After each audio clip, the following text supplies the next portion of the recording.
real right now. Mr. DL. 222 222. Who's off? Yes, we are back. Episode 68 of the Danger Zone podcast with Big Suge, man, drinking the cocktails, bro. Mr. Yeah, I mean, Captain Morgan. Go ahead. Mr. Big DL Suge, and Chef Tanya Nicole. Welcome back, everybody. Thank you for joining us again. yeah, it was a busy week in hip hop. What you got going on, Big Suge? Let's start with there. It sounds like you're so damn busy. I might as well let you start. Oh, okay. I got a lot. I have a lot of stories. First, I want to say rest in peace to Craig Mack. It would have been his birthday today. R.I.P. I always liked Craig Mack as an MC. First couple albums before they put all their focus into Biggie. He has some dope ass shit. Did you like Craig Mack? Excuse me. I get in ya. Yeah, of course. Yeah, Craig Mack was my dude. Like, I mean, you know the story. When I was on tour, first tour I went on was that EPMD tour. Yeah, you said and he was Craig like a Mack, roadie or whatever. He was a roadie for EPMD and all of them. So backstage, we were always freestyling, all that, man, always getting it in. So we became like real tight because on that tour, like, it was all the time. Like, I think it was out like a month and a half. You know what I mean? So got to know everybody, and then I watched him blow up after and all that, which was dope. But we used to be getting at it, man. You know what I'm saying? So then one of the early songs, hip hop songs I heard when I came to New York was he had that Zoom song. Yeah. It was dope. Zoom, zoom, zoom, zoom, zoom, zoom. And I was open up for that. So I was like, yo, who's this dude? And then I watched him blow, and it was like, and one of the lines, rest in peace, Craig Mack, but when he said, I'm ugly, grotesque, actually grotesque, but chicks still rub my chest like I'm Keith Sweat. Yeah. I was like, yo, that was the only label that had two dudes that maybe weren't the most handsome cats out. You know what I mean? But they both said on records that they was ugly. Yeah. They both did. You know what I'm saying? Yeah. Black and ugly out as ever. However, the other dude said, I'm ugly, I'm grotesque. Yeah. He took it past that shit. But chicks still rub my chest like I'm Keith Sweat. I'm like, yo, man, that's crazy. So that was like, it was dope because they made, it sounds crazy, but they made ugly dudes and fat dudes be like, yo, I'm fly as shit. You know what I mean? So They had a different type of swagger. It wasn't necessarily in their face, but Keith didn't really. Craig Mack didn't really necessarily. It wasn't like debonair, but Biggie was. Biggie was for sure. He wasn't debonair, but he had style. He definitely had swag. Yeah. I mean debonair. Yeah, you know what I'm saying? Yo, debonair. He's not, because Biggie was. That was that image though. Yeah. When I met Biggie, it wasn't like he was standing on that block with gaiters on and being smooth and all that. Yeah. It was just army coats, fatigues, the whole shit. Like, you know what I mean? Tim's, but he did pull it off when he wanted to look like stylish. You know what I'm saying? He did pull it off for a big guy. He had style. Yeah. He actually had style, obviously. So, he was fly with that. So, rest in peace, Craig Mack. Yeah, rest in peace, man. When I first started rapping, he was one of the guys that I looked up to, because I liked his funny. He had funny bars. I always liked that. The next one is Tory Lanez was denied an appeal to his case, and he's facing 22 years in prison for shooting Megan Thee Stallion in her foot. Right, and in the midst of all this, he's begging for leniency. He is begging for leniency. But in the midst of all this, she's also in the news while he's in the news because she has a new boyfriend. And, he must be going through it right now, because he's sitting in there because of an issue he had with her. And now he has to hear from everybody in there about, she with fucking this guy now. I'm like, the Canadian commander. unfortunately, Is it really that big of a deal that that. she's with another dude? I mean, it's been a couple of years now. No, but it's public. It's while his shit's going on in the public, her shit's going on with some. I just thought that was funny. Go Megan, Well, listen, get it in, girl, where you On can. the other side of the coin, I once had a situation like that where, an ex, no need to say the name, she was really, man, she was really done. She was in the street store heavy. And every time somebody came into the spot, they was telling me about her. And I said to someone, Just what a man wants to hear. I said, the next motherfucker who comes in here and says something about her, to me, because I was past that. It is what it is. I'm doing my time. Next person that comes, I'm knocking them the fuck out. Now, this is not TV. This is real life. So this dude, the dude came in. He was like, oh, man, bow. Straight up. Shower room. Knocked out. Boom. He left the cat on there like that. We got dressed and we got out and quit. And then I seen him later on, and dude was like, picks up. Dude was like, yo, man, why you do that? You know what I'm saying? I was like, yo, man, I just said I didn't want to hear nothing but, and I never did it after that. You know what I mean?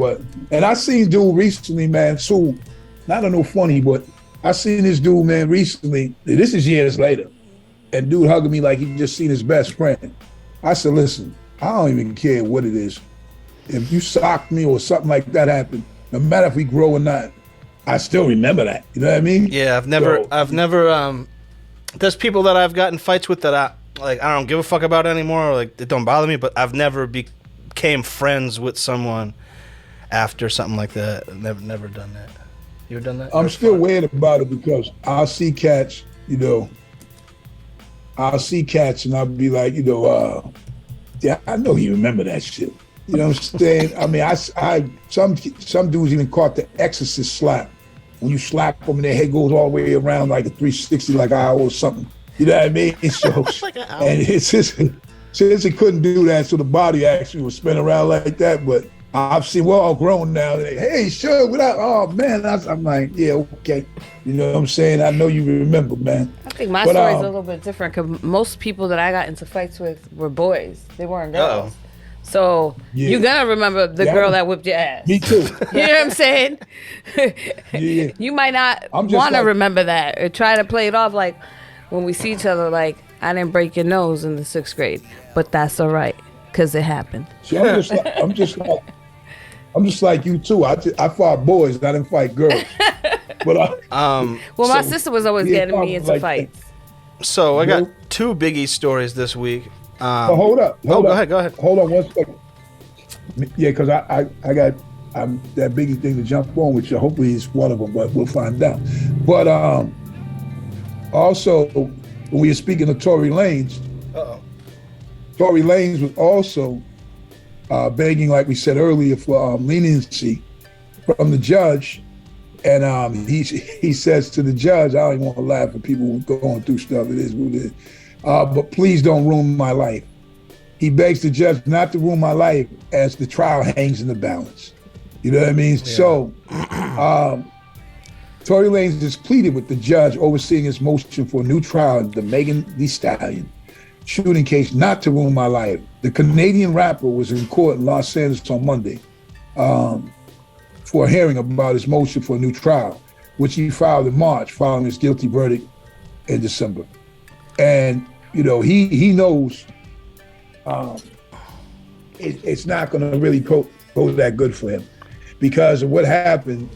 All it takes is like one bullet to go the wrong way. Yeah. And we'd be talking different right now. You know what I mean? So I think he's begging for leniency. I think when you're the I think when you're the Canadian commander, if you live by the gun, you gotta die by the gun. Stop. What do you think is fair, Big Shug? How much time you think he should get? Well, I'm looking at it like this. I could see them, he's facing 22, so I could see them probably doing something like 10 or something, which you're not going to actually do the whole thing. He get out maybe 7? At the same time, huh? He get out in maybe 7? 5-7 years. Yeah, or shit, they might not even give him no real time. Like, we don't know. Like, it'd be weird, like, with them shits, man.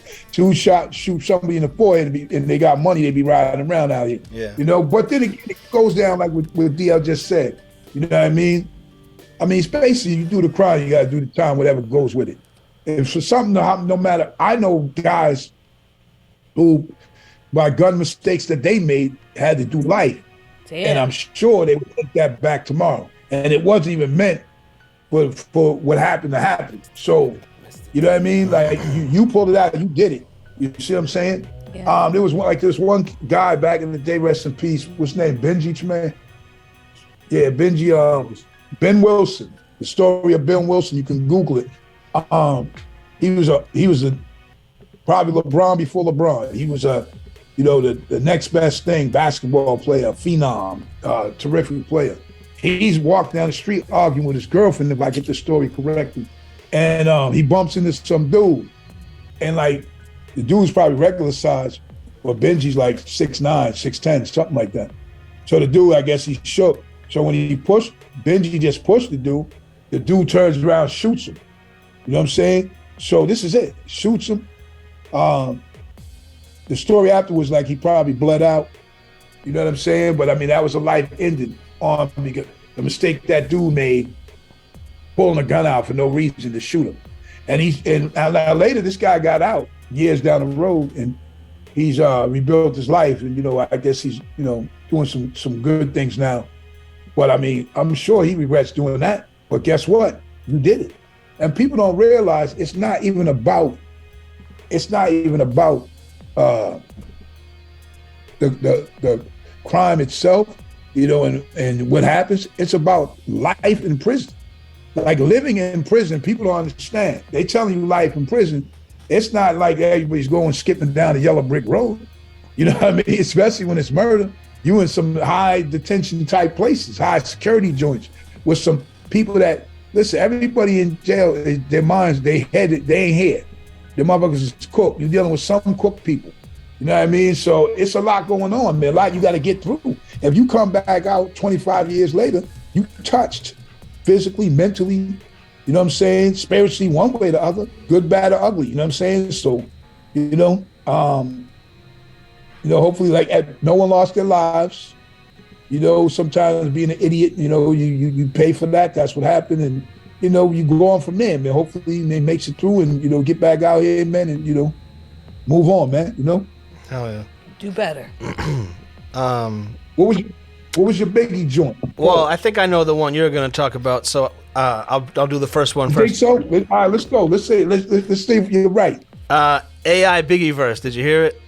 Biggie rapping. Who? Biggie Smalls rapping Nas's. But I heard the one with him doing Mobb Deep. Oh no shit! I heard him doing. Yeah, he did the whole shook one. So here's your kind of eerie. Here's your segue. I got the ill segue. There's one out there of him doing the hit 'em up. Oh, gee. That's cruel. That's some cruel ass shit. Whoever did that shit, that's fucked up, and you know it.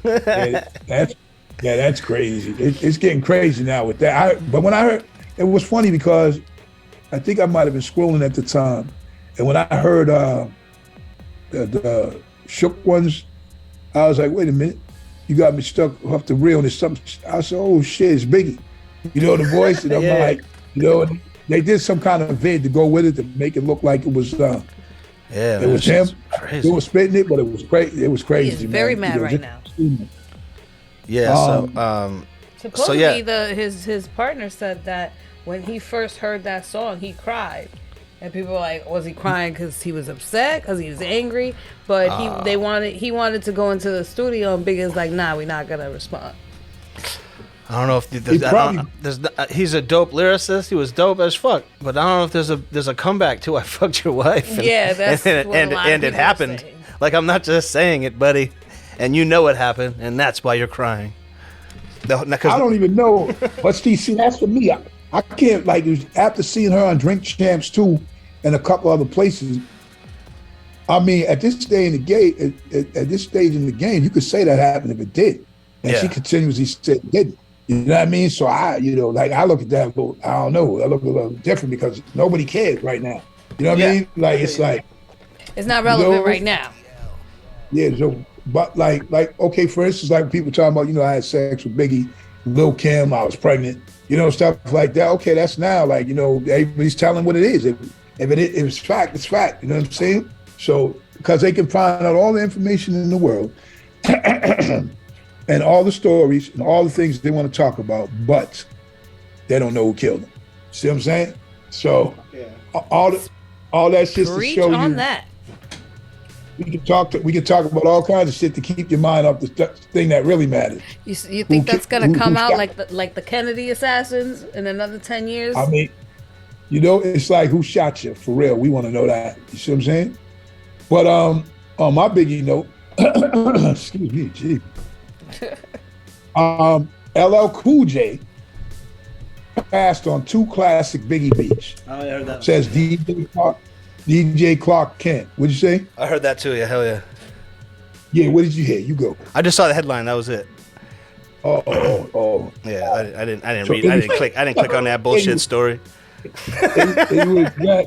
I mean, it's not. It can't be bullshit. Why is it bullshit? No, I'm just teasing. Why do you think it's bullshit? You no, can tell me. No, I'm just joking. I believe it happened because LL Cool J was still popping at that time, so he was being shot the best producers, Clark Kent's one of my mans, you know what I mean? And I'm pretty sure that happened. Of course we didn't know, but the one thing he says that makes it more relevant is that I know that it was that way. He says LL Cool J passed on 2 of Biggie's most iconic beats, according to DJ Clark Kent.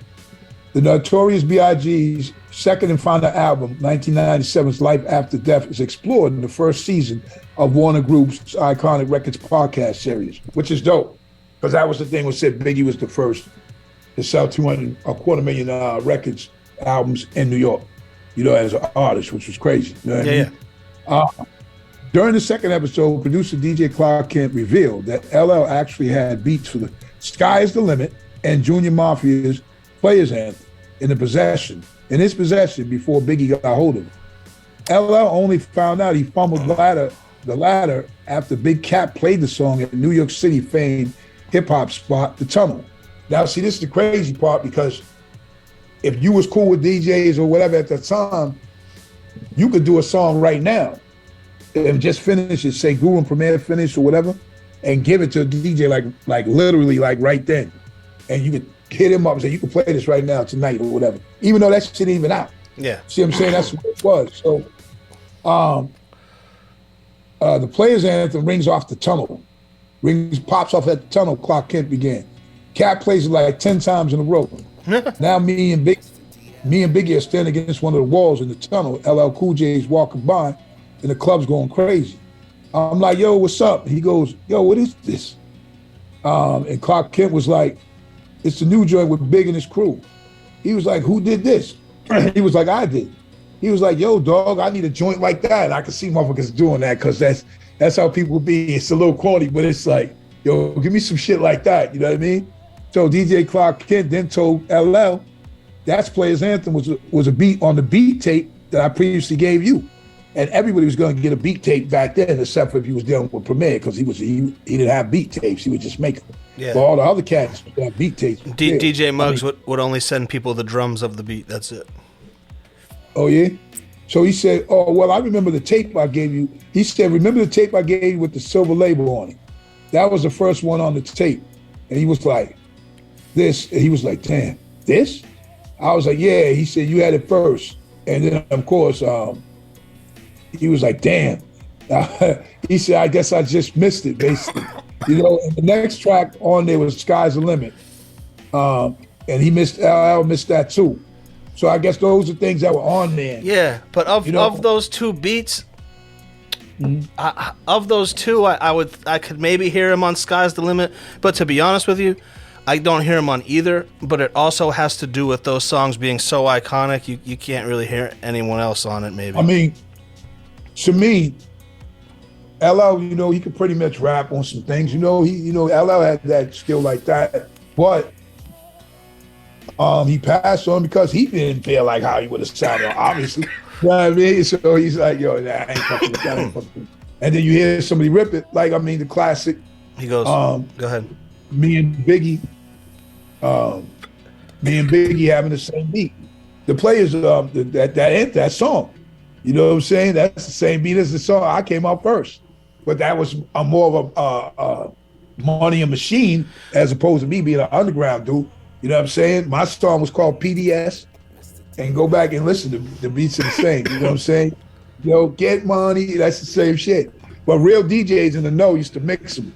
You know what I mean? And my shit was some PDS, which meant Pimp Dick style or smoosh, whatever. But I was just saying crazy shit. The danger zone. Well, that's a segue. Well, that's a segue and a half. Wise P just stepped into the building. Well, to the Zoom, to the Zoom meeting. Yeah, he's in here somewhere. His mic might be muted, but I got. Oh, let me just say one more thing. Yeah, good. You're good. We did. Matter of fact, hold on now. Matter of fact, hit that like button. We good. Yeah, hit the like button. Am I on this, bitch? Oh yeah. You know. Yeah, Am I on this, guy? Yeah, here. You coming. Yeah, I mean, what's good with you, man? Hey, Wise Peter Pim, I'm happy to be invited by you. My bad for all the noise and shit, you know. But I'm out in these streets. Yeah, man, it's what it is. So we here at the Danger Zone podcast, episode 98. We have my 98. Whoa, back it up, Big Sugar. 68. 68. What I say, 98? Yeah. You're in that zone. You're in that zone right now, Big Sugar. 68, right? Sorry. Yo, episode 68, man. You know what I mean? I flipped that shit all the way upside down. Well, we here with my man Wise P. You know what I'm saying? Yeah, what's good, peace, Lord. Wise? We appreciate you coming through. You know what I'm saying? And what we want is we want a synopsis. We want the people. You tell the people who you are, Wise P. How you started this thing out, man, and why you matter now going forward. You know. I've been around for a minute, man. I've been around for a long time. I've been in this business, over 20 years, man. And it's just, hip hop gave me life, man. It is what it is, man. You know what I'm saying? So I love it. I love the situation. The fact that I'm even invited to y'all platform is amazing. Thank you very much. Thank you. And I got an album coming with Dame Grease. Oh, nice. June 9th. You know what I mean? It's called Pimp Grease. I got the pimping allowed. I love it. Of course. Yeah, I think from New York we didn't really get. I always wanted to do something different. So I feel like from New York we didn't really have that pimp lifestyle. It was Cali, it was Texas, it was everywhere else except here. Even though we about everything. Yeah. We get to the bag anyway we get. So I'm just, trying to give people another side of the situation, man. But I'm always gonna keep it lyrical and keep it hip hop, man. So salute to y'all. So listen, first and foremost, where do you come from? You know what I'm saying? And what was your beginnings to this? Like, how did you jump in? With hip hop and rapping and such. You know? Well, I'm from that era, baby. I'm from that get busy. Like I tried to body everybody. I've been chased out of Red Hook. Niggas chased me out of Red Hook projects, man. One time I'm from Prime Heights, Brooklyn.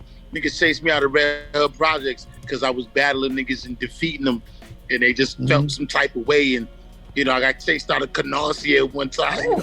I was always about who's the greatest lyricist. And after that, I was blessed. For my first deal with Profile, me and Clark Kent, we did a mean record, and then Jay-Z, the big bro, always forever for life. He put me on the record that gave me my Grammy, and I still get to pay my bills to this day. So which one might that? For all those who don't know, which one was that? That was If I Should Die record. Right. Don't Cry, my niggas. Just Ride, my niggas. And then we did that. Then we did Celebration. We did that record. I wrote songs for different artists. I'm not gonna put their names out there, but a lot of people on Rockefeller at that time. So you've been ghostwriting too for a minute. Yeah. I was in the blessed space. You know what I'm saying? I'm still ghost right now. I got some young artists that you might not even know sound like me, but it's out there. You know what I mean? I always like to tell people some of the biggest records I got, I ain't on. You know what I mean? You know what I mean? So, that's what's up. But it's a good situation, man, and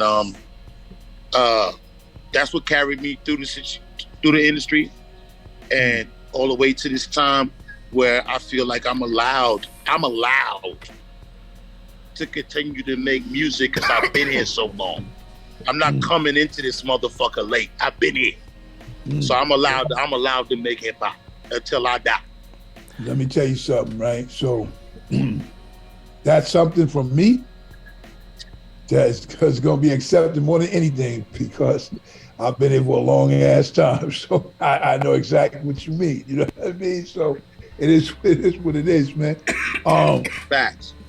Somebody that had wrote a script in having pertaining to hip hop with some artists from the general area where I'm from, and I was like, damn, it was dope to be mentioned on there, whatever. But I said, one fact I knew is I was the oldest. You know what I mean? And it's like still, you know, like I'm talking about, man, like I'm aware of that shit in the entire hip hop rap. You know what I'm saying? I'm one of the oldest. You know what I mean? So like now, you know, that obviously you accept that because I still doing what I do, and I still, you know what I'm saying, push forward with it. So I love the fact that you're able to still breathe and still do this music and do things. You know what I mean? So at the same time, though, where did Wais P come from? Well, Wais P came from, you know, I'm a young cat. I'm half Trinidadian, half Jamaican, and they like, my middle name was Selwyn. And, you know, in the 80s, 90s, like, motherfuckers act like they didn't even know how to pronounce nothing that was West Indian. You know, she wasn't. Right. It wasn't fly to be West Indian. Let's keep it real. No, but you on fire now. You on fire now.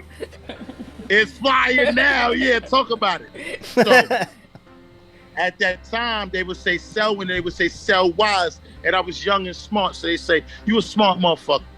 Your name Wise. And then I studied the lessons, and I switched it from WISE to WAIS. You know what I'm saying? All being born to 25 and all being born to the God. So I did that. And at the same time, I thought it was cool because we were from that era. You know, I love that I'm on the phone with y'all because let's keep it 100. We from that era where we wanted to be different. We wanted to spell our shit different. We wanted to dress different. We wanted to act different. Everything needed to be different, so you can understand where we're coming from. So that's where that name comes from. Why? That's why it's spelled like that. And the P is for the pimping. That's it. Yeah, Wise pimping. Ain't nothing wrong with that. Hey, listen. At the same time, like it's like me. For the pimp. My name's Big Shug, right? So it's I spelled it SHUG because so it wouldn't get confused with the other, which is they still try to spell it SUSUGE, whatever. Really? Wow. What? That was that thing. Okay, I spell my name different too. Same reason. Instead of MR period, Mr. it's MYSTER. So and you know what? I've always seen that, and I've always, as a real hip hop motherfucker, respected that. Mr. DL with the Y. Gangster. Put some respect. Like those who know. Yeah. So, but yeah, so we all three of us do it. So it's kind of crazy. You gotta get on board with that. We're from that era. I'm Chef Tanya Nicole. The thing about it too is, like you said, my brother Google, rest in peace, did the song mostly the voice, because even in that, him saying that, he was talking about how when we came in, like different voices what made shit pop. You know what I'm saying? That's what made a motherfucker like Eazy-E pop, you know, and then it's different from LL, different from Cool G Rap or whatever. Everybody, you was gonna hear something different. Like now you hear so many that sound the same, you know what I mean? Whereas opposed to when we do hear music from people from like that, like you say, that time, you know what I mean? It's everyone's still like sound, they stand out still now because of that. You know what I mean? You're like, oh shit, I know that is, or you know what I mean? I'm rocking with that. You know what I mean? And it's songs with the same name, songs with the same everything. But you know what though? I get it. Like they like, you know what? Whatever elevates. And that's cool. That's where y'all at with it. You know what I'm saying? But the era of, and I don't want to say era. Let me not say era. Let me say the passion of what's hip hop still lives with us. Right. And that's dope. And even young cats like Joey Badass, my little brother. Of course. He's young. And he got that passion. You know what I'm saying? That's what it's about. Cousins, cats from around the Mass as well too. Cousin Stiz, a few others, man. You know what I'm saying? You know, and that's what keeps the veterans even move along like that too. Like me, I always been. So I grew up with cats looked up to you know, ball players or whatever, and pimps. Straight up, pimps for real. Like, you know what I mean? Not like dudes, Wilbur Kennedy, rest in peace. The dude had an Eldorado, man. I was a kid, dude had an Eldorado that was like the flag.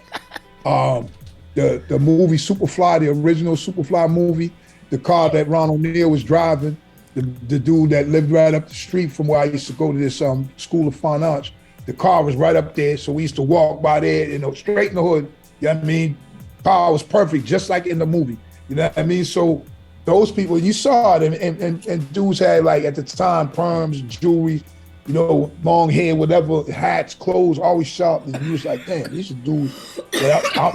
So if I'm not going to be a pimp, I had that pimp style though. Like, so as I grew, it was going to be that way because you wanted to look that way. But then you understood and you manifested the fact of how pimping could be a game. You know what I mean? Like, too, it's something you could get from pimping, not necessarily, even though there was times when maybe your stuff, myself, it's an open book, where it's time when that was really like how I was getting down like that. You see what I'm saying? But as you progress and it became other things, that hustle was still with it.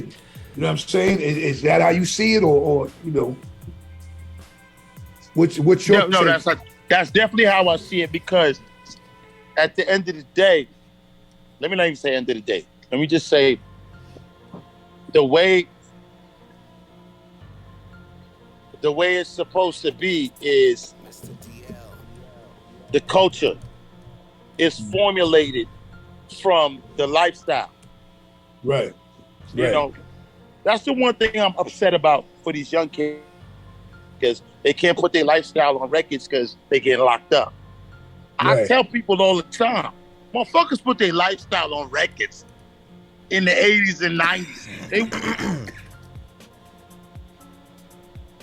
Attention. We weren't that big.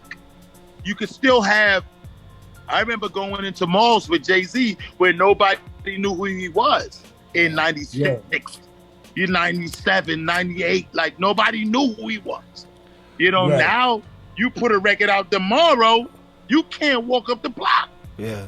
Because the reach is so much, which is wonderful for hip hop. Wonderful. Right. Now we can't. Now you can't, you know. You remember the back of that Paid in Full album? It was a bunch of killers on the back of that shit. No question. You remember that right? It was some killers on the back of that. No question. And shit that'll get you a Rico right now. And, you know, that was the original Rico. Actually, and then also like I knew from even dudes that rubbing shoulders with, you know, in early days coming to New York, doing our thing, whatever. Like I knew who was what and who was doing what, you know, coming from where I'm coming from too, doing my thing. So it was like when we went to parties, did picture photo shoots, like you said, go up in somebody's hoods. We was in project shoot videos, like, you know, cats was like really like, you know, they first of all they had to love you, so they loved us. So that's why, you know, we up in there like that, you know. But let's keep 100. I used to come to D&D and see Guru with the broken arm, with the cast on, because he'd been in the fight. Like, you know, Guru used to, God bless, man, he used to love to fight. Yeah. Well, he'll a little fight wild, anybody. That's Guru I knew. You know what I'm saying? I mean, the thing about it's like, well, obviously we started the group together, him and I, and so he was like a little brother. He was a little older, but he was a little brother. I came from the rah-rah, so meeting that dude was like, you know what I mean? There was a bunch I was gonna show him, and he was a grown man when he started rapping, so it was a lot of shit I ushered and taught him, obviously, to be rhyming. So, and even that type of shit where I know if someone says something stupid, whether he was going to win or lose, he was trying to beat. You know what I mean? So I remember that. He didn't care if he was going to lose. I put that into him. He was a big brother to me because he was older than me. So I was like, yo, this thing is crazy. Yeah, we came up, and I was like, I had to, like I soldiered that dude. So that's why, that's my brother. I loved him. We were best friends.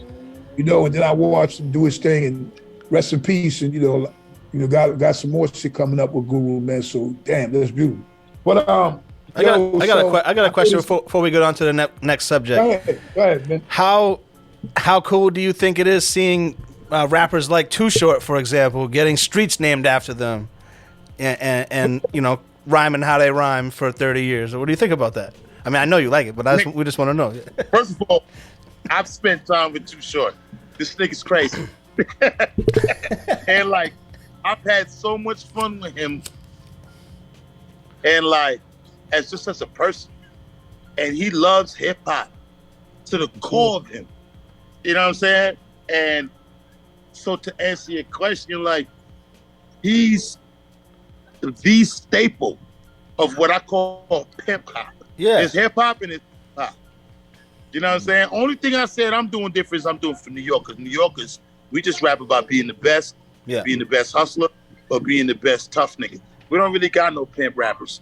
The West Coast and the South, they got that. Yeah. You know what I'm saying? But Too Short is a nigga that he builds bridges. I've been in the studio with him. He showed me love before I was on any record. Motherfuckers with his stain don't do that. Yeah. He's one of the greatest. So shout out to him. That if that's the answer, I guess that's the answer, because I don't. That's good. Yeah, they all answers. I mean, hey, let me tell you, it's crazy too. But when you say about like the South, so when I did the Militia video with Guru and the Gangsta on, so of course if the people go back and see whatever, I got on some like gold some gold colored gators, right, and some and the shirt to match and all that, some fly pimping shit, whatever. Then I go to down south, I think we're in New Orleans or one of them spots, and all the hustlers and pimping dudes and whatever, they all like, see, I told you, because I wore some other shit performing. Sometimes I flip like that. My man Freddie Fox too will flip, and they will be, all the hustlers, pimps, whoever, was always gravitating, you know what I mean? Because they was like, I told you these dudes was real like that, it would be amazing to go from state to state, seeing these different groups that always like kind of, like were attracted to us, so to speak, you know what I mean? And just on your style and what you was about, or your music you heard too. So, man, it's crazy when you say that pimp hop, you know what I'm saying? I know exactly what you mean, you know what I mean? That's crazy. So listen, also, are you there? He's there. Oh, I see. I don't even see him. Do you all see him? No, we don't see him. We didn't see anybody leave though. Dying over here. Wise, you there? He maybe got disconnected. Yeah, so make sure you hit the like button and subscribe. But until he pops back in, Big Shug, did you hear the new LL? We were talking about LL Cool J. Did you hear the new LL Cool J single produced by Q-Tip? Now, did you? Nah, remember we were talking. I will listen to it, but I'm not ready to hear corny LL Cool J. I'm not saying it is corny. I haven't listened to it. You just don't want to be disappointed. I'm not ready to hear that, because a lot of the rappers that I liked back in the day, come out with new shit, and I'm like, oh man, come on, oh man, you know what I'm saying? So I will listen to it. I will listen to it, but I haven't yet. You almost sound like our friend there, Hetty Kruger. Now, come on, man. Yeah, go on Days Doing Podcast. I thought that shit was hilarious. Hey, we got it. I said, damn, it's Eddie Kruger is back. Yo, but with me, so How many people does it say? I hadn't heard LL do no new music. I hadn't seen him do no new music, but he had did this freestyle during COVID. I saw that. That shit was dope. But I mean, it was no music, it was cadence, you know? Yeah. Is he back or something? No, he's not back yet. But we'll just he'll be back because he has all the information. Something might have happened. Do you pay attention? Do you watch podcasts, Big Shug? Like, do you or listen to podcasts like on the regular? You podcast watcher? Only other podcast that I dip in to is I see some Drink Champ stuff. Yep. A lot of highlights though, but I see that, and I'll see some Joe Budden. You know what I'm saying? Then I might see a couple goofy ones too. I like just seeing some stuff. You know what I mean? Like a sports guy, a couple of sports ones. Well, go ahead. I like Drink Champs and I like $1 Million Worth of Game as far as hip hop podcasts. Oh yeah, that too. But I think that too. $1 Million Worth of Game and Joe Budden are going at it again. They're beefing again and Battle of the podcast. Throwing shots at each other. But I do listen to podcasts in my free time. I don't listen to much music in my free time because I spend so much time fucking in the studio. You know what I'm saying? So I listen to podcasts, funny podcasts, and even in like comedy podcasts, the comedy podcast world, even they're all beefing. They're all going at each other. There's podcasts about dissing this podcast. But am I lying? No. Like so. Shows about bad podcasts. Podcasts is, to me is starting to become like battle rap and fucking everybody's just dissing each other. But I do like $1 Million Worth of Game. But I don't know. I don't really like the Joe Budden podcast, but I see why people do like it. I just I don't know. I just don't like it that much. I like Drink Champs because it's just wild. I even be liking that one that Kevin Garnett be doing, but because Kevin Garnett, man, it's true. Like he's on some real. He's just, man. He's as natural as you can be, man. His shit is authentic, man. That's Kevin Garnett. That's the same Kevin Garnett you was getting on the court. Yeah, you know what I'm saying. Kevin Garnett and Alex Rodriguez are the two players who completely changed how much professional athletes make. Those two guys right there. Well, you know, because I think Alex Rodriguez had the $250,000 deal. Yeah. And Kevin Garnett's first one. Yeah, it was so much. His first one was like 100 million. Yeah, plus. it was so much, and this is in quotations because I'm just saying it's in quotations. He was nobody. He didn't play college basketball. He was just some guy you said was good. You know what I'm saying? We had to take your word for it. But you could see it. They could see it. Yeah. There's some bust, but they could see it. Because look at the average high school players they took straight from high school. Yeah. Most of them were stars. Some of them were all right. Yep. But most of them were stars. Yep. Kobe, LeBron. Shit, you go all of them. Kobe, Jermaine O'Neal, Al Jefferson for the Celtics. Who was the guy from the 70s that came right out of high school? Really famous guy. I just can't remember who it was. Actually, there's two. Actually, there's three from the 70s. I want to say Kareem Abdul-Jabbar was one of them, maybe. No, not Kareem Abdul-Jabbar. Well, Wilt Chamberlain. Straight from high school. I'll tell you their names. Okay. I never. Moses Malone. Yeah. Was one. Darryl Dawkins was another. Chocolate Thunder. Rest in peace. Yep, all of them rest in peace. And another dude named, I think, Bill Willoughby, if I'm not mistaken. Okay, I don't know him. He wasn't a star. But Dawkins, obviously, for the dunks and being the first to shatter the backboard and all that stuff. And he used to have names for his dunks. And then Moses Malone, because he was phenomenal. Now, Moses Malone went to the ABA first. And then he, came to the NBA. But he was tearing shit up. The dudes was teenagers back then. It became commonplace for a moment when it was like Kobe and and all those guys, Jermaine O'Neal and Kevin Garnett. Then you had and LeBron James, but then there was some flops. You had Sebastian Telfair.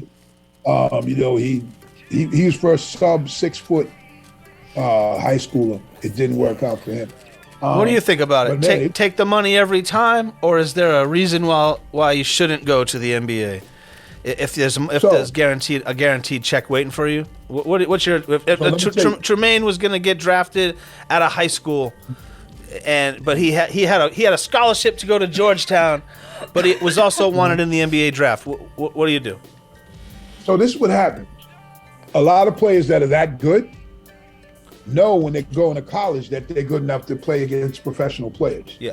Know during the summer or maybe even a year or two before that they've been playing against these dudes that unbeknownst to us. Yeah. And pick up games, different situations, whatever. That's how that really has been. You know what I'm saying? So I look at it as like, you'll get coaches that say, listen, man, back then too, don't come in. You know, you're good. Just go right to the pros. You know what I mean? And then some cats couldn't have went to college. Like you had some cats whose grades weren't good. Yeah. Like, you know what I mean? Like they just wasn't going to be able to go to college. And unfortunately for them, they could go to the pros. There's a couple of them too. You know what I mean? And then some mistakes they made. There was one kid, obviously had a mental problem, and you know we always want to be aware of mental health. But he got drafted. I think they gave him $1 million or whatever as high schooler.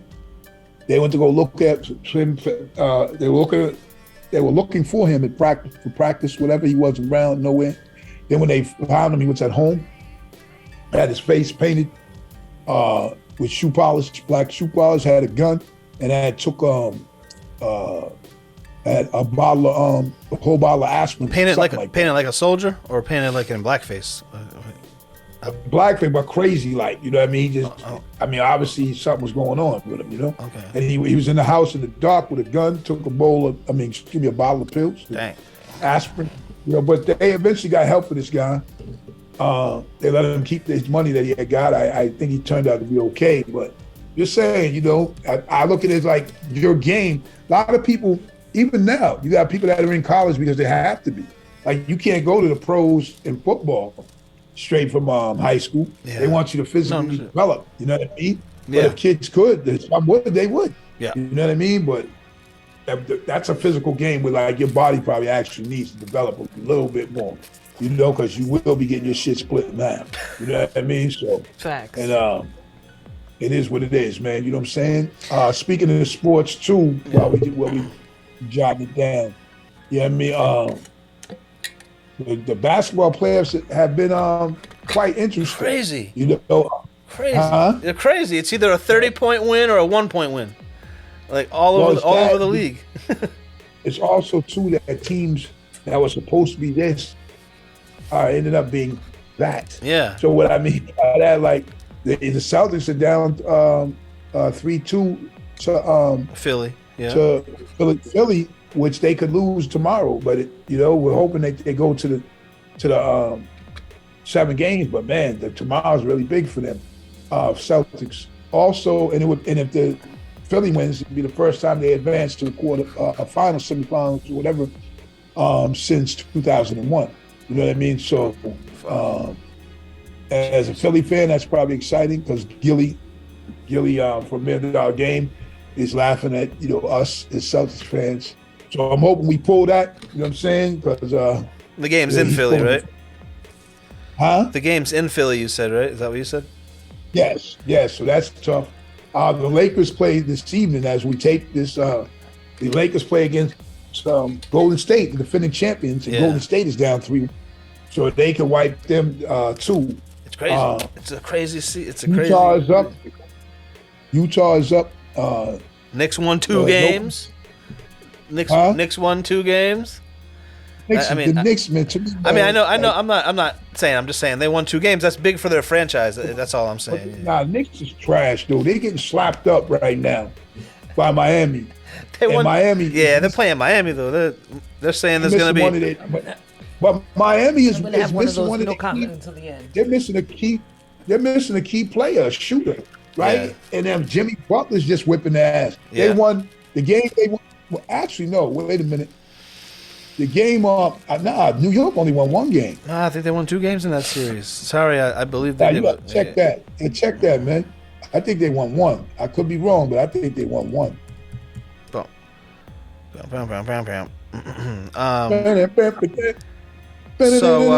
let's see. Let's see. Playing leaner. Oh, come on. They're killing me. Yeah. What do you say? Scoreboard. I can get to it. You there? Because I'll get to it right now. Yeah, go ahead. When does New York play? Hit the like button. and subscribe. I can't find it. I don't have my glasses on, but if someone else wants to do it, that'd be cool. Yeah, they only won one game. That's what it says right there. Yeah. Yep, Miami is up 3-1. Oh, nice. You know what I mean? And the reason why I'm saying that is because the game that they won, Jimmy Butler didn't even play. You know what I'm saying? And New York just barely won that game. So if they lose tonight, they're wiped out. Yeah. So tonight, that's what I'm saying. That's why they're probably gone tonight. But that's cool that they won one game for their franchise because it's been a long ass time. Sometimes people play basketball, and sometimes people play trash-get-ball. Yeah, the Boston Celtics. Some people play. Boston Celtics been playing Some that. people play basketball. So yeah. Danger zone. So Celtics tomorrow, Lakers tonight, Knicks tonight, Celtics tomorrow, and Utah tomorrow. That's who's playing tomorrow. Yes, and also who else? The Red Sox have turned it around a little bit, so they're on a little roll. Yankees are at the bottom right now, but that's just now. Load that You know what up. I'm saying? Load that up. You know? Oh. While we're on baseball, Oh boy. I swore I told Tanya this was gonna be stupid as hell. I said this has to be stupid as hell, so that's why I asked you. Let's play this from. My stupid as hell. We're gonna My play. stupid as hell. Stupid as hell. Well, go ahead. Turn it all the way up so he can hear it, and put it next to your mic. So let's play this. It's from a Major League Baseball game. Go ahead. Oh. We had a phenomenal day today. Nigger League Museum and Arthur Bryant's Barbecue. We had a phenomenal day today. Nigger League Museum. I can't even hear it. He's talking about going to the. We had a phenomenal day today. Nigger League Museum and Arthur Bryant's. I can't. All right. So he's talking about going to the Negro League Museum. But Who? this broadcaster on the I don't know who the broadcaster is. The Oakland A's broadcaster. I don't know his name. I can't lie to you. He's talking about going to the Negro League Museum, but he decides to use the other word with a hard R, right? On live television. Whoa. So to me, everyone's like, "Oh, can you believe he made that mistake?" I'm like, I don't believe it because I feel like that was in his vocabulary. That's what he was telling his buddies. Guess where I'm going tomorrow, behind the scenes, and it was just muscle memory in his brain. And he went and he said it on on live TV in Major League Baseball. You don't think it was one of those where he's like, "Don't say the N word, don't say the N word, don't say the N word." And he said the N word. Yeah. And we know that where he's going tomorrow. Yeah. He thought he was going, but now we know where he's going. So the bottom line with that is like, I mean, hey, it's like that for years, except for some people talk so much, they talk so much. Yeah. So what I mean is like, you're letting shit come all out of your mouth that's already you anyway, like you were alluding to, DL. You know, but also because it was Coach Bob Huggins, the coach for, I believe it's West Virginia College, he used a bunch of anti-gay slurs on a live radio show. You know what I'm saying? So he apologized, and I think he'll be facing suspension and a fine or what have you, but he'll still be having his job. But it was just crazy because it's like, he's been a coach for years. I want to say there might be some stupid shit like 25, 30 years. I'm not sure. Coach Bob Huggins look him up, but the dude is definitely, you know. Well, and then people say, you know what happens, right? That's like me saying, hey, yeah, you're stupid as shit. You know what I'm saying, right? And then I'll say, and fucking Tanya, you're stupid too, right? So I'm saying like both of y'all are stupid. This is just, you know, hypothetical because I don't really think y'all are stupid all the time. Yeah, because I'm not stupid. he said all the time. Well, La hey, zona but del you know, peligro. Tráelo. yeah, I'm a Negro in the Negro leagues. But go. Oh shit. Yes, you are. On the real, right? Hey, shit. On the real, that's funny you said. I got to say this real quick now. Shout out to my son-in-law. His birthday is today. His name is William, right? But they call him Negro. So Negro Artiga. It's my man, though, my son-in-law. But then when I first seen that, I was like, yo, what does that mean? You know what I mean? Because I was like, yo, wait a minute. You know, you married my daughter, whatever, you know what I'm saying? I'm like, yo, wait a minute. But then I got, you know, okay, because it means black. And Where in El Salvador, like some people that get more sun, the darker ones, Yeah. right? Actually, that it's a shame, but they're not really proud of that.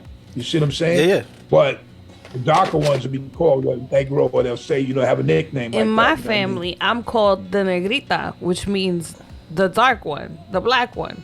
And it's not a negative thing. In my family, it's a term of endearment. I'm called the same thing. It's crazy. Think about this. Yeah, okay. Let me tell you something. Think about this, though, for real. So if you ever seen some guys, I guess El Salvador, Guatemala, and some other places, if you've seen them, Brazil. the ones that might be working doing landscaping and stuff No, like he that, did. or if you've seen No, some he people did. like that, and they got. No, They can I'm also saying- be your teacher. No, listen, but you're not listening to what I'm saying. No, I'm not like I didn't say that. I said the ones. You didn't hear me. I said the ones.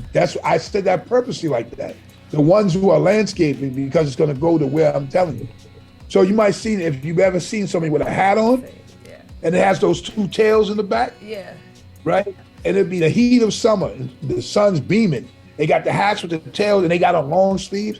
It's because they don't want to get darker. Unfortunately, you know what I mean? That's also, a stigma. Yeah, it protects you from overheating. Yeah. Yeah, but that's not why they're doing it. It's a stigma too. It's almost like when they would say certain countries and whatever, those are the poor people. No, Because they're 100%. black. There's a stigma They work in in the every field. probably nationality in terms of like light to dark. There always has been. Well, Brazil, for example, has, it's the third biggest market in the world, and they have people that are as light as me and as dark as you, Big Sugar. And they're all just Brazilian. They all just consider themselves Brazilian. I'm not African Brazilian. I'm not Asian Brazilian. I'm Brazilian. And the reason, go ahead. And the reason is when during the slave trade, like we had a huge slave trade here in the United States of America. No. They had, yeah, we did. It's true. Yeah. They had one too, but they had one that was like 10 times the size of ours. Yeah. And that's why they're a melting pot. They really are a melting pot, just like us. They really are. Yeah. So listen, we can do the same thing. Look at a Big Papi. Big Papi is very dark, and he's from the Dominican Republic. And you can go see some the people from the Dominican Republic that are your. Then you look at Sammy Sosa. I mean, well, Sammy Sosa, that's but now Sammy Sosa. Come on, man. He said my wife said she like it, so I like it. Get the fuck out of here, dog. You know what I'm saying? You went swimming in motherfucking Elmer's glue and came out like, you know what I'm saying? It's like peeling off. I'm like, come on, man. Listen, danger zone. With Jason mask. So they gave you a built-in Jason mask. Come on, man. This Built-in Jason mask. That's hilarious. You're like the kids are like, Mommy, who's that? It's me, Daddy. Come on, that bullshit. It's me, Mario. Last couple things before we do get to stupid as hell. I don't know what the last question we asked Wise P was. I don't know if we offended Wise P. But he has not come back. Well, did you send him? Because he definitely was. I guess you can't really do that. He wasn't running, right? He wasn't running, was he? No, I mean maybe his phone died. Who knows? We'll see what happens because I'm fucking around. We're still here. He said he was out in the streets, and I seen a fire escape and shit. I'm like, yo, I don't know what happened. You know what I'm saying? Yo, and he didn't even come back. So, but listen, shout out to YSP though, man. So if you don't resurface, man, we appreciate him in the time we had with you. So, hopefully you come back, whatever. Go ahead, Mindy. 20 years ago, 2003.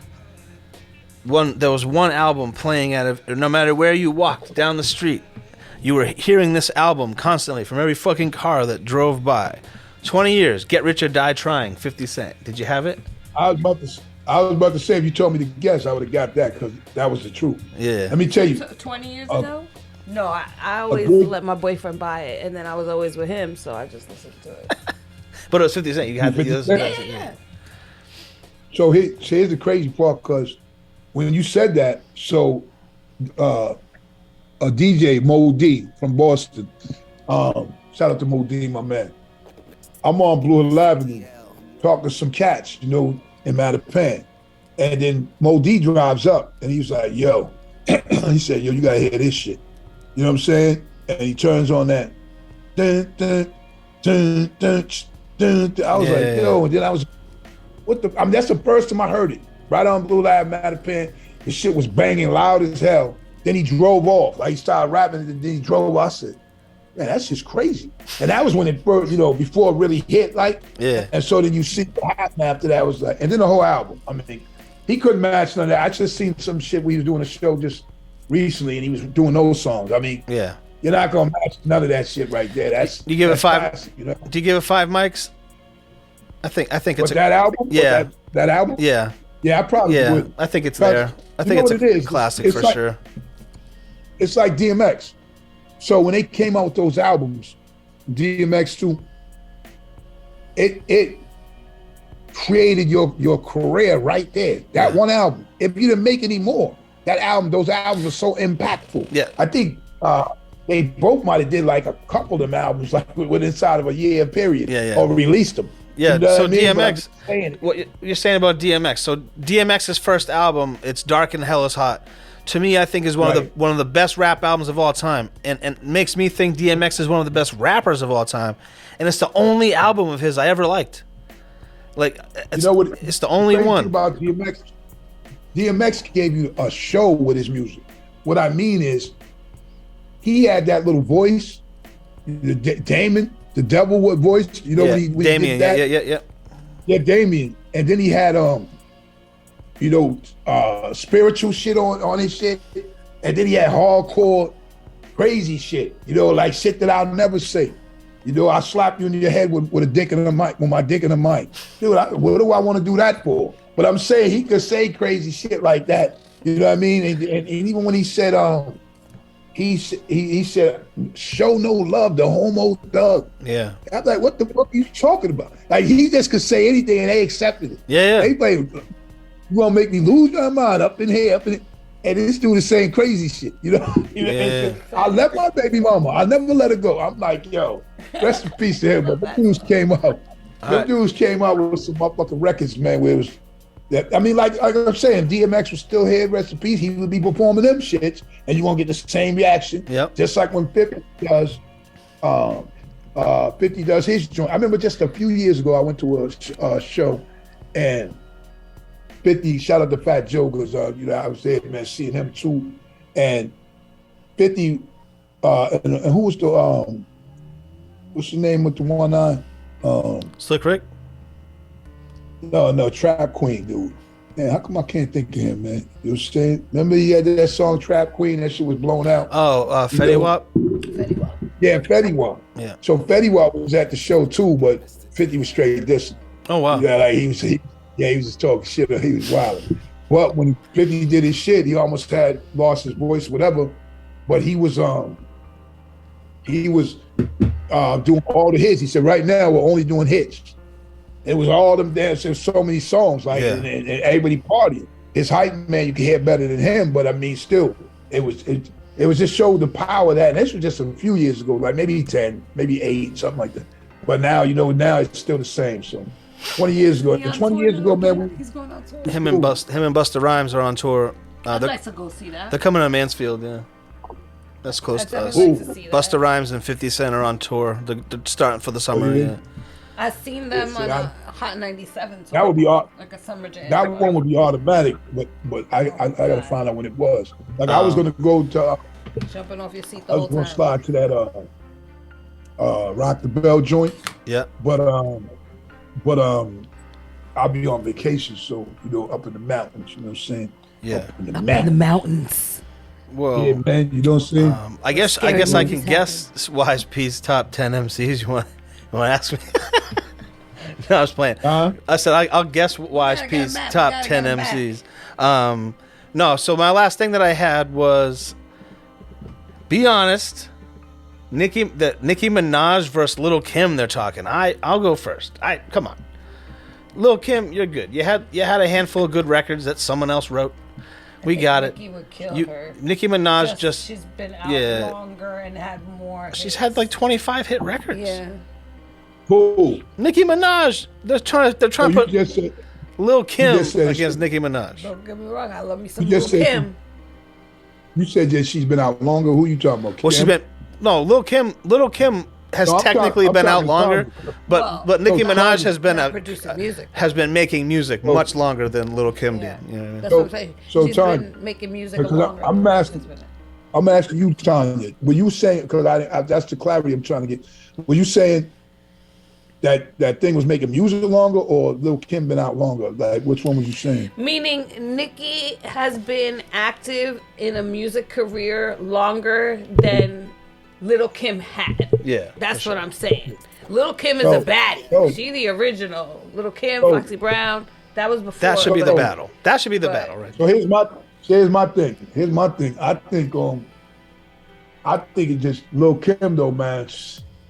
I don't know. She just got some joints to bang with. Like, No, of course. it would be She got like I'm she got like not five. saying She got nothing- five. I'm not saying nothing It against would be- Lil Kim. Like that's. No, I'm not saying. You know, but I'm just taking that's my position. Like I feel like she could bang her, you know. But at the same time, Nicki Minaj's you know- stage performance is better. You know, I just. I mean, if you had to ask me, who do you like what? better all time? Probably Lil Kim back in the day, but I don't think. Nah, she can't fuck. Nicki Minaj has like the most hit Right, but records. hold up. What's the difference between their stage performances? Well, Nicki Minaj, she does like Little Kim tries to do dances, but she looks like she looks like cartoon The danger character, bro. Like what are we talking about To here? me- She looks like a cartoon To character me, up there, This dude. what I'm talking about. To me, I don't feel that's much different. I've seen her too, so I don't know. Maybe I'm seeing something different. If you want to talk about how I her think face Nicki looks just or has whatever, more. Sex if you appeal. want to hits. talk about her Everything. face, how she looks different and all It's that. not just her that's cool. face, Like, dude. I- It's everything. She looks I weird. feel like When she tries to Who? move her, Lil Kim, when she tries to move her I body, think- she looks weird. Do you know how to dance? Dude, you know how to dance? Oh. It don't matter if I know how to dance. I'm not on No, I stage didn't- dancing, no, trying no, to have no, a rap no, no, career no, dancing. No, you're moving. So listen, check this out. You're moving from the spot. I asked you if you know how to dance for a reason. Forget Kim. Forget anybody else. Do you know how to dance? That's all I'm asking. No, I don't dance. I don't really dance. No. Okay, so what I'm saying is though, it's wild when somebody says, just like how when these people call up on radio stations about players and who's whack and who's not a good player, whatever. That's the NBA. Like how can me, if I can't play ball, like I say something about that. So when I say if somebody's moving, like if you just said somebody's moving weird and all of that, to me, are you saying that because to you, Mr. DL, you look at it, you like, damn, that looks weird to me. Is that what you're saying? Yeah, Or that she looks doesn't have fucking good- weird, and I'm not That's alone. what- The entire internet is Listen, saying hold up. she looks We ain't fucking talking weird. about- we ain't talking about everybody. I think that with Lil Kim, I only feel like a lot of people say that about her face. As far as her moving and rapping, she sounded the same to me. If you heard And what that's I what said, I didn't say nothing about the woman's face at all. I was talking just number one hits. No, I no. feel like When Nicki's gonna. I'm- Nicki would. no, you cool. I agree. I'm cool. Oh, I know That's I'm just- cool. No, but listen, what I'm talking about, when people first say, if somebody walked in here, right, and said, Little Kim's weird, they're not going to be talking about how she danced to nothing. The number one thing we all know is going to be her face. You see Dude, what I'm saying? Look at So, her when I ass. Just- Look I at just see all something. of it. It looks weird. From the top to I the just bottom. see- It's all cartoonish. I just seen something, her performing, and that shit was official to me. That's why I'm saying I probably didn't even know it was still like that until I seen what I just seen it like about a week ago. And I was like, okay, well, Lil Kim, because I was like, what are her shows like? Because they always, what they kept doing was they'll catch her getting low. They'll catch her making some move, right? You know, then they'll meme it. Yeah. That's all like a lot of shit I was seeing until I just seen this shit of a performance. And I was like, okay, that shit is official. Like she look like Lil Kim as far as in the rock type shit, you know what I mean, doing her thing. Her So as style. far as that, I think like people probably wouldn't have thought that DMX, they probably wouldn't have thought he should have battled Snoop Dogg. You know what I mean? Like, you know what I'm saying? And Snoop Dogg had way more songs than him. You know what I mean, right? Snoop Dogg had You more know, songs but- than who? DMX? Yes. They probably have Snoop about Dogg? they probably have about the same amount of albums because DMX kept putting out albums but Yo. Snoop Dogg had spread them out over a much longer period. Listen. So it seems like he This is what we talking about, right? So DMX and Snoop Dogg, like you just said, they got albums, Yeah. right? But I mean, Snoop Dogg had albums Plus, he was on everything. Yeah. We talking about all the Chronic You see what I'm 2002, the East Siders. He was a mad shit. Yeah. So, like that's like right now. Right now, you probably heard the battle that's the verses that's coming up right now, right? Puffy versus JD.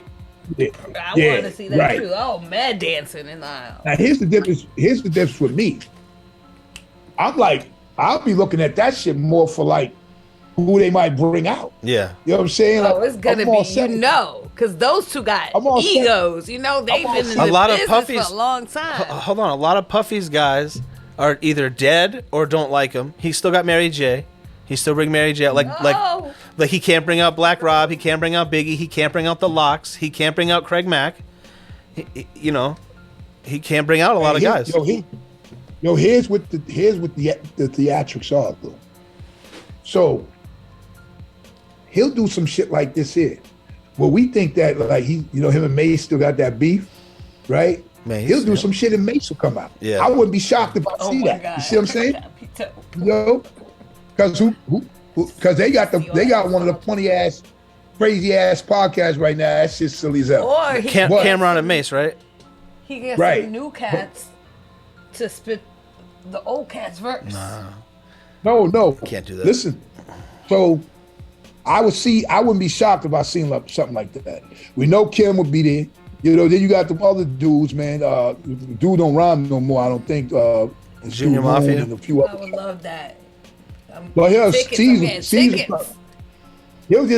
some things, but Garden too. It'd be amazing. Because you know how this music shit is, this theatrics of this music. Look at Mace and Cameron. Just a few years ago, they was having like a diss shit against each other. Yeah. You know what I'm saying? They were going hard and heavy saying crazy shit. Now they got this podcast together because they was always friends. They was always boys. You know what I mean? So, and that's what I'm saying. I wouldn't be surprised if Puff bring out Mace or something else and be like, oh shit. You know what I mean? Because that's how this shit is, Look, remember when 50 Cent went on the fucking show and said, fuck Fat Joe at the Music Awards and talking all this shit. Them dudes, that show I was telling y'all show I was telling y'all, them dudes was together like Rocket. I mean, that's the beef and whatever was over. But I'm saying, and then moving forward, we all know, we see what's happening. So, you know what I mean? Who knows, man? But I don't want to just see those two dudes rapping. You know what I'm saying? Yeah. Oh, no, that's not going to be it. No one really wants to see that. No. I would never want to see that. Like to me, one of the illest verses that they had was the original, basically. Primo versus RZA. Right. That to me, that shit was the dopest shit. Because I thought it was cool for the culture, but it sounded fucking terrible. Like, that was the only, because it was like them just playing their phones to their Primo just put his phone in the room, and that's the mic that was used to pick up all that music, So, but I do hear what you're saying. The feeling was so ill, though, even because as a fan of hip hop, you knew the records, even though you couldn't hear it that well. You're like, oh, he's playing this, oh, he's playing that. So it was cool. Yeah. And to me, the genuineness of both of their reactions to each records. You know what I mean? Like, oh shit, like they were reliving it too because they hip hop heads. I seen Pete Rock. Yeah, you were obviously there. I seen Pete Rock battle Primo, and each other played each other's records. Like Primo was only playing Pete Rock records. Was the Middle East? It was so hot. It was so hot in there. Yeah. It was hot as shit up in there, man. It was the hottest I've ever. I was like, wow, this place is probably gonna get shut down by the fire department. That's how I felt. Like, I did. Can't imagine. I did the militia. I did the militia that night, right? And then Pete Rock came from behind the tables and did his verses, right? But I was like, yo, dude, that shit was hot as fuck. But listen. The walls were sweating. The ceiling was dripping water. The hottest show I ever did. It's funny because I have been in that type of environment, but I wasn't there. But I can imagine. Listen, terrible. Ooh. I can the hottest shit. There was 3 of the hottest joints, but the hottest show I ever did. You never forget that shit because that shit was that type of hot. So hot, right? And I hope I never, as a person still performing and all that, I hope I don't run into another one. But so this show was so hot. How hot was it? Yeah, I got you, Big Shug. Well, but it was so hot that this is when Fame was fat, right? And this was like Nas' first tour, whatever, all of that. Yo, everybody had their shirts off. You know what I'm saying, right? And so I'm like, I mean, this was hot as shit. You know what I'm saying? I mean, this is the early days, meeting Phil, everything, man. That shit was hot. I was like, yo, we rockin', we young. So I'm jumping off speakers and shit and sweating like a motherfucker, no shirt. I'm cool, you know what I'm saying? But I said, yo, that's why I was like, yo, this place is hot as fuck. Mad, twisted body motherfuckers is out here. You know what I mean? They didn't give a, nobody had shirts. I'm talking about this.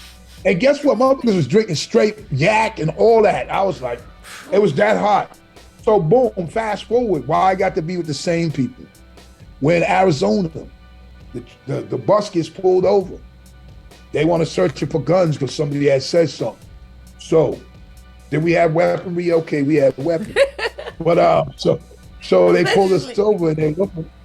Then they find something. Then they say, all right, everybody get off the bus. And my man Lays was like, yo, from MOP, he's like, yo, I'm Lays from Sun. They said, get up the bus, click, click. Like they said, they got the rifles and shit. When I was like, yo. So they got all us 5 hard beat down with our hands on the bus. You know what I'm saying? Like, and dudes got shirts up. Dude, it's 127 or something dumb like that. Oh my God. It was hot as shit. Yeah. Motherfuckers have no shirts on. That's why I say the twisted body shit is a fact. Because it didn't matter what a motherfucker had subconscious. They was hot. They motherfuckers had their shirts on. Oh. You know, even skinny fat motherfuckers that was in the crew.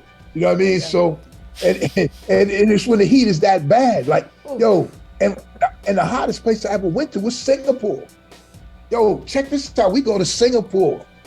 Singapore, we go. We got a show out there. Singapore's fucked up. That's the place I told you where it tells you when you get to the airport. All that shit you can go to jail for. Yeah. Like, and I'm looking at that shit like, yo, I ain't trying to, you know what I mean? Like I said before, we ain't trying to be there.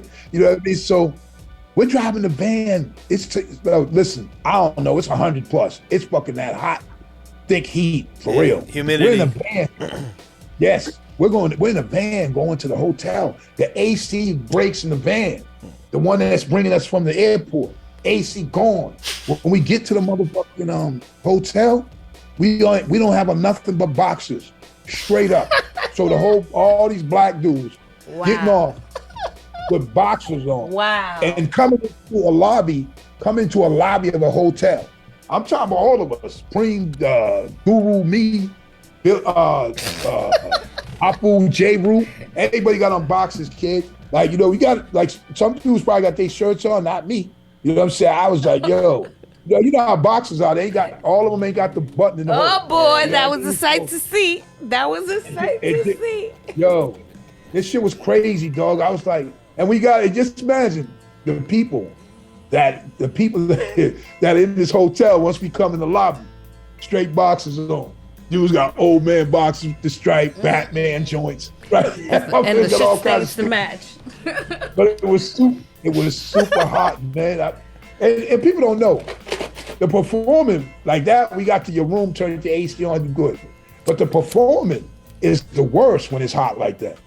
Because you know, like, you're like, okay, I got to do this show. You know what I'm saying? And ain't never trying to pass out.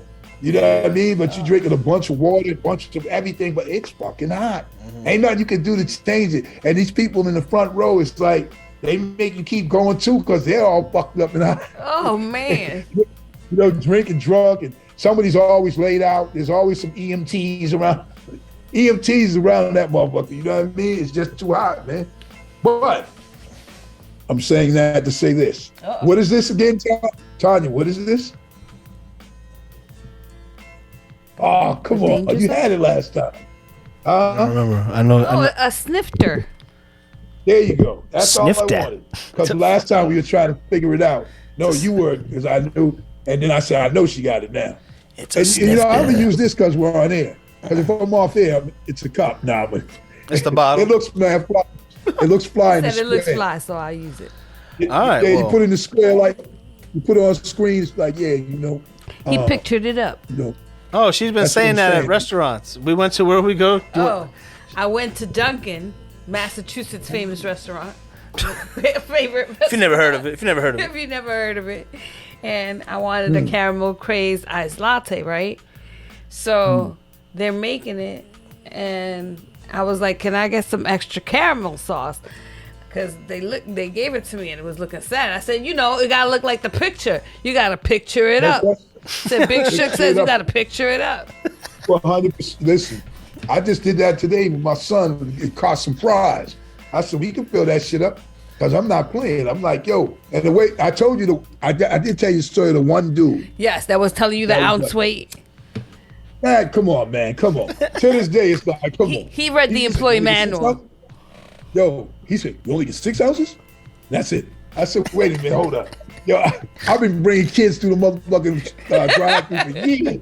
For a very long time. I never heard no shit like that, right? So I had to go inside. Remember, if you remember, I told him, I said, give me my money, man. I'll slap the shit out of you. I'll call the cops.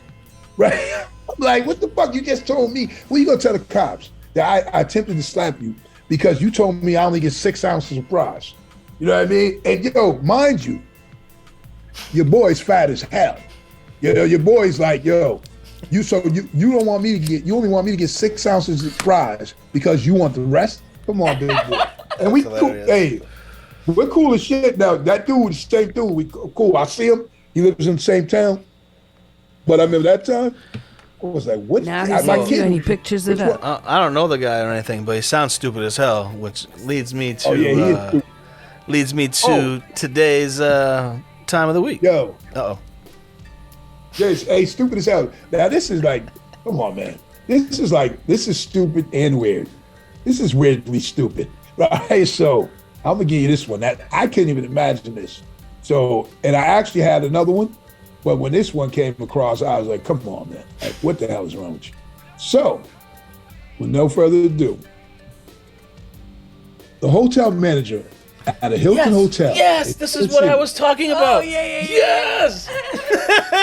Sorry. Okay, we'll let the audience hear. It. No, was arrested Friday after he allegedly entered the room of a male guest to suck on his toes. Speak up, Big Shug. I don't think they heard you. What did you say? So in a nutshell, Just sounded like to me the guy has some dry toes and needed. yeah, I mean, well, the hotel manager. Now, this is the crazy part. The hotel manager, he creeped in a guest room, to suck his toes. So, according to law and crime, David Patrick Neal was caught in the act at downtown Nashville Hilton Hotel on March 30th. Actually, just a little while ago, but the guest reported that he suddenly woke up to find Neal's mouth wrapped around his toes. That description is scary itself. Neal admitted to the police that he entered the man's room without permission by using a copy of the room key. Mm-hmm. Wow. Neal claimed he initially entered the room because he smelled smoke. Foot smoke? But he did not inform the guests or staff about his concerns. So he was charged with 1 count each of aggravated burglary, and assault. His bond was set for $27,000. Now, here's the crazy part. So here's the crazy part. Okay. The hotel manager actually is going to come to your room. Yeah, it's like you're going to get caught. You have to. It must be some sort of like sex disease that he had. Not disease. Foot fetish. That's worse. What's it called when you're addicted to sex? What's it called? Nymphomaniac. Nymphomaniac. He must be some sort of just couldn't control himself. He's a tonomaniac. He's a football maniac. So listen. So he goes into the room, and he probably heard dude snoring. We probably heard whoever snoring up and said, fuck it, I'm going to do this, right? But you're going to say... You're going to lose your job? Yeah. I don't know what... Fuck that. Get arrested? If I woke up in a hotel, motherfucker was like trying to suck my toes. He's not dead. Big Shug can't even say it. He can't even say like Big Shug can't suck your toes. Big Shug, he's like trying. If a guy was trying to suck, he didn't suck. If he was trying to do it. No, Big Shug, he wasn't trying. If you woke up and some guy's mouth was out your little pinky toe, what would you do? It don't matter, the pinky, the big one, whatever. Let me tell you, I'm gonna go to the door. I'm going to the door first. And locking it. To put that lock on that latch that goes over it, right? And then I'm going to commence to like. Now you just can't leave. I'm going to be MMA kicking the shit out of this. I'm whipping his ass for real. Because you think about it, man. Think about it. So listen, Mr. Kevin Patrick Neal, toe sucking, or as they call it. You lost your job and you are in jail. Have a record now for sucking somebody's toe. His bond was set at $27,000. I think he got out, but still. And they got a nerve to have his picture there too, so people know. Like they're gonna put it in the employee of the month box. I'm such a light sleeper that I would have woke up as soon as that door opened. Well, they said that his mistake, one of many mistakes, was that he went at like 5 a.m. Yeah, 5 in the morning. 5 a.m. You waking up to go to the bathroom. He should have went in at like all, 2, 3. DL, DL's bugging out. DL said, "Yo, I'm such a light sleeper. If he comes in, first of all, I'm gonna know whatever." This is the one he got caught. How many other people has he done this to? Just one. Or other dudes that were embarrassed to say anything and didn't call the cops. No, fuck that. This the first time. This the first time. Yeah, I feel like Well, when he comes in, you a professional. And he sees my man. Like he comes in on his toe mission, and he sees my man Blackfoot DL. That motherfucker's gonna moonwalk up out of that motherfucker. He gonna be like, "Oh shit, the wrong move." Oh, that's true. You gotta see him after a day of running around, and DL doing this to him too. Those are his hands. Imagine his feet.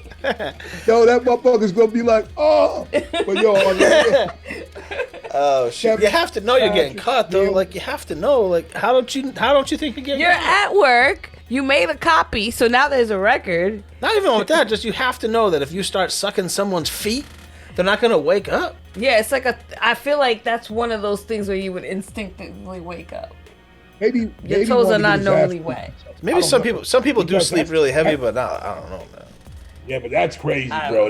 Come on. People like and the fact that what made him pick this room? Like this room to go in. Like I'm going in here. Well, they said that he went in that guy's room the day before. So maybe the guy was wearing sandals and he got a little excited, and then he couldn't stop thinking about them sexy ass toes. Yeah. I want to see the guy's foot now, because if there's some funky foot, but listen, that's gonna make the story worse for me. Your man said he entered the room. Stupid said he entered the room because he smelled smoke. Yeah, that's more fire ass. He didn't tell nobody else though. There's a fire, but I'm not gonna tell nobody. Hey, he smelled smoky toes. Yeah. But anyway, right? Yo, Smokey Joe found smoky toes. But anyway, this week, stupid as hell, and he'll be stupid as hell for the rest of the weeks of the year. Kevin Patrick Neal. God damn, boy. What if he was? What if it's all a misunderstanding and he was just trying to bite off his toenails? Ew. Ew, stop. Hey, you shouldn't be entering nobody's room, making copies of nobody's keys. That's when you make that, when he just said, you look like this. Do not do that. Like, what the fuck is that? All right. Yo, but dope. Once again. So he wanted us we had in the employee cafeteria. Want some freedom toenails? All right, so shout out. Oh, yeah, go ahead. I got one thing for y'all, though. Yo. Well, you so but yeah, it's all good. We're coming to another end. The abbreviated YSP. I don't know. We don't know what happened. We hope he's well, so we're gonna check on him. Yeah, we'll hope he's well, and we'll have him back. Yeah. And hopefully we can get him back to finish. But damn, man, you know what I'm saying? Part 2. You know. So it was a good one though, and I want to promote. I want to promote a show I have nothing to do with. The Temptations and the Four Tops coming to Lowell, Massachusetts, May 16th. Oh, they're coming to Lowell? May 16th. That's in very soon. Like some historical next figures. Week. Oh yeah. So I think I want to go. Yeah. Oh, okay. I wanted to go, but you're gonna be here, right? You're going to the 18th. Yeah. So you said 16th. You want to go? Yeah, it's Lowell. It's May 16th. May 16th. The Temptations and the Four Tops. Yeah.